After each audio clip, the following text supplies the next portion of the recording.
अस्सलाम वालेकुम everyone, this is D4 और हम इसका कर रहे हैं एक्सरसाइज 1A और अब हमारे पास है इसका क्वेश्चन नंबर 2। देखिए जी, 2 के पार्ट ए में उन्होंने सिर्फ पूछा है कि अनशेडेड रीजन के बारे में बताइए। ये सारा हमारा अनशेडेड रीजन है, ठीक है। ये नॉट ड्रॉन टू स्केल होता है और ये ग्राफ पे भी नहीं बनता। ये आपका जो प्लेन पेपर होगा, क्वेश्चन पेपर वाइट, उसके ऊपर ये बना हुआ आएगा। इसलिए इन पॉइंट्स को बिल्कुल भी नज़रअंदाज आपने कर देना है, ठीक है। बिल्कुल भी कंसिडर नहीं करना है। अब ये वाला जो पार्ट है ये है शेडेड, यानी कि ये वाला हिस्सा नहीं चाहिए। x0 यहाँ लिखा हुआ है, ठीक है।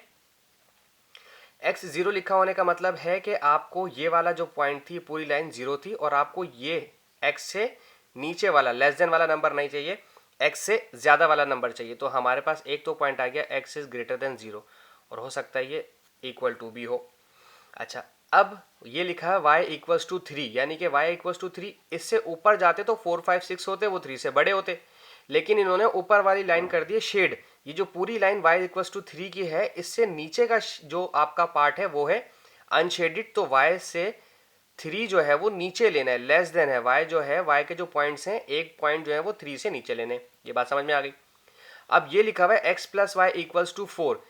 इसका भी ऊपर की तरफ जो सारा हिस्सा है वो शेड है और इससे नीचे की तरफ का जो सारा हिस्सा है वो अनशेड है।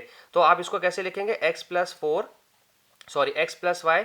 अब लेस देन है इसलिए आप लेस देन का साइन लगाएंगे और चूंकि स्ट्रेट लाइन है, डॉटेड नहीं है, इसलिए आप इक्वल टू का भी साइन लगाएंगे, ठीक है। अब आ जाते हैं बात यहाँ पर और क्या रही है, ये y इक्वल्स टू 0 वाली बात, ठीक है। y इक्वल्स टू 0, 0 से नीचे वाली सारी जो पार्ट्स है वो शेड हुआ है। इससे ऊपर वाला जो पार्ट है, जो रीजन है, वो अनशेडेड है। तो y 0 लेंगे, क्या ऊपर की तरफ है, ग्रेटर है, तो आप ग्रेटर देन और इक्वल टू का साइन लगाएंगे, ठीक है। अब आई गेस ये वाला पार्ट बी है। पार्ट बी में आ जाते हैं जी, ठीक है। अब ये सब कुछ शेड वेड अनशेड जो है ना, हमें अनशेड चाहिए। ये है x इक्वल्स टू 3। जाहिर सी बात है x सीधे हाथ पे आपका इंक्रीज होगा, 3 4 5 6 होगा, लेकिन ये बैक साइड पे 3 से पीछे की तरफ जो है वो सारा अनशेडेड है। तो आप लिखेंगे x लेस देन और इक्वल्स टू 3, क्योंकि डॉटेड लाइन नहीं है। एक तो ये चीज समझ में आ गई। अब एक ये वाली लाइन है, ये है 3y इज इक्वल्स टू, नहीं लगाए आप, x प्लस 9, ठीक है। और इससे नीचे वाला जो सारा हिस्सा है वो शेड है, ऊपर वाला जो हिस्सा है वो शेड है और नीचे वाला अनशेड है। तो नीचे वाला का मतलब होता है लेस देन, तो 3y इज लेस देन और इक्वल्स टू xy, ठीक है। अब इसके बाद हमने देखना है दूसरा पार्ट लाइन का, ये रही, ये देखें, ये इससे भी ऊपर का सारा हमारा हिस्सा जो है वो शेडेड है। अच्छा, मैंने ये नहीं किया शेड, ये मैं शेड कर देता हूँ, ये शेड करना भूल गया था क्वेश्चन में, अब देखा है मैंने।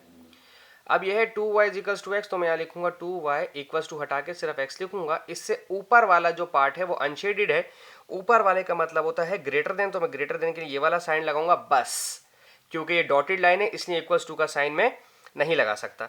अच्छा जी, अब क्या रह गया? अब हमारे पास है ये वाली लाइन, ये रह गई 3x plus 2y equals to 6। यहाँ लिखेंगे 3x प्लस 2y और इक्वल्स टू 6 नहीं लिखूंगा मैं। अब देखें ये लाइन ये वाली इस तरह से है, ठीक है।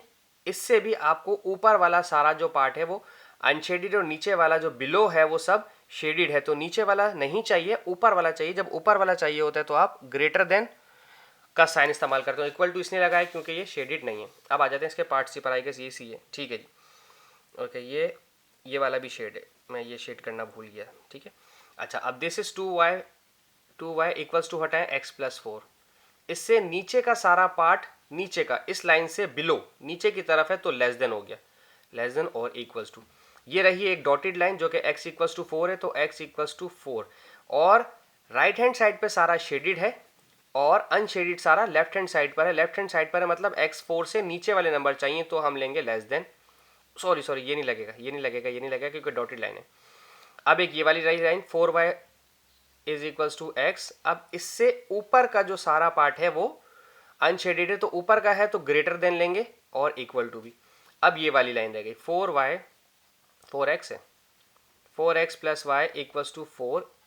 इस लाइन से भी सारा ऊपर का जो है वो अनशेडेड है, ऊपर का अनशेडेड है तो ग्रेटर देन और इक्वल टू का साइन लगेगा, ठीक है। अब इसका पार्ट डी, इसमें एक 2 और 3 लाइनें हैं। पहले इसकी बात कर लेते हैं। 2y इक्वल्स टू एक्स, तो ये आ गया 2y इक्वल्स टू एक्स, और ये चूंकि डॉटेड लाइन है इसलिए लेस देन या ग्रेटर देन आएगा। अब ऊपर की बात कर रहे हैं, इससे ऊपर का जो सारा पार्ट है वो अनशेडेड है, ऊपर का तो मतलब ग्रेटर देन, बस। अब ये वाली line y equals to 2x+2, ठीक है। इससे नीचे का बिलो, नीचे का सारा अनशेडेड है, ऊपर का सारा शेडेड है। ये ऊपर का ग्रेटर देन होता है, ये वाली साइड ग्रेटर होती है और ऐसे नीचे लेस देन होता है। तो ये लेस देन है तो हम इसमें लेंगे इससे नीचे वाली लाइन लेस देन और इक्वल टू, ठीक है जी। अच्छा 2x+2, अब हमारे पास रह गई कौन सी, ये वाली लाइन 2x+y = 4। अच्छा अब ये वाली जो लाइन है, ये अगर इस तरफ जाएंगे तो ये ऊपर की तरफ इंक्रीज होता है और अगर नीचे की तरफ आएंगे तो डिक्रीज होता है, ठीक है ना। ये लाइन नीचे की तरफ है, लेस देन है, तो इसमें भी आप लेंगे लेस देन, और चूंकि एक ग्रेटर इक्वल टू भी है इसलिए लेस देन और इक्वल टू का साइन आपने लगाना जरूरी है। सो आई होप आपको समझ आया हो। Thank you so much for watching my channel.